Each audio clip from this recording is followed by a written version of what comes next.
Come on in, movie lovers. You're just in time to grab some popcorn before the big flick starts with more Explore Tulsa. But Trish has already taken the good seat. Have you always been a big fan of movies, Stevie? Oh, as long as I can remember. But it wasn't until my dad took us on a vacation to Hollywood at Universal Studios that I was really hooked.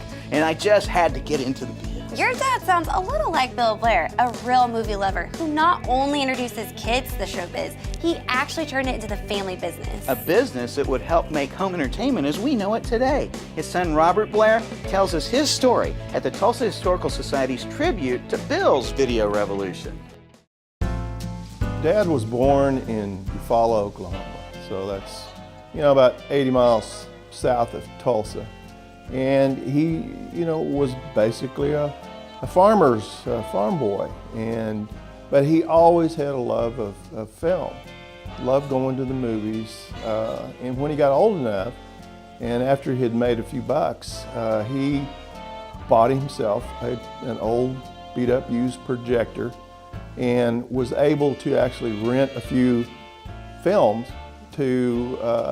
that he would show around the town there in Eufaula. And he'd hang up a bed sheet, and stretch it out and crank up that projector and show movies, in the cool summer evenings. And so he's done it ever since, or he's been involved in one way or another ever since he was a young boy.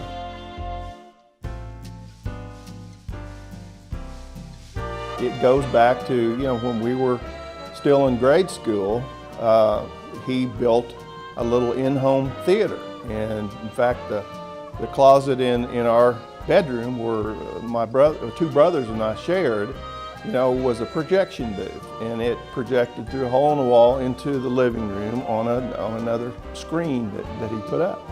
And, we were so fortunate that we had all these films available to us, and that was probably the first, home theater system, in existence at that time.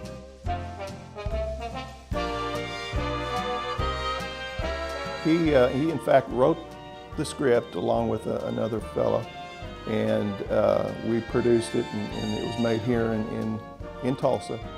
Shot on video, one of the very first films to be shot entirely on video, and it went straight to the home video market back then. So in those days it was Betamax cassettes and VHS cassettes, and it was shot on a minuscule budget but grossed a lot of money, and so it kind of started a definite trend in the whole home entertainment business. So we were fortunate, and we followed that up with about a total of 8 films that we shot and went straight to the video market.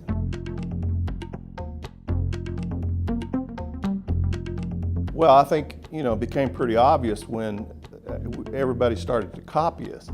We were just a small, little independent company in Tulsa, Oklahoma, but now, all of our bigger competitors, around the country, other independents started producing films also. But when we really knew that we had done something good was when the major studios started their own special divisions that were dedicated to producing direct-to-video films. And it's going on today. There's a lot of films that are produced strictly for now the DVD market.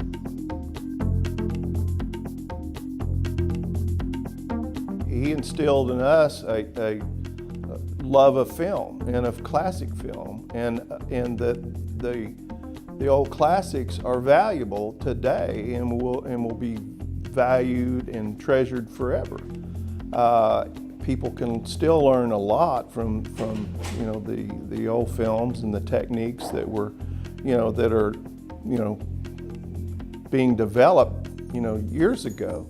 And the old movie stars, they had an ethic that is not quite the same today. I mean, these people were dedicated and worked, and they were craftsmen, and so there's still a lot to be desired and learned from watching old movies.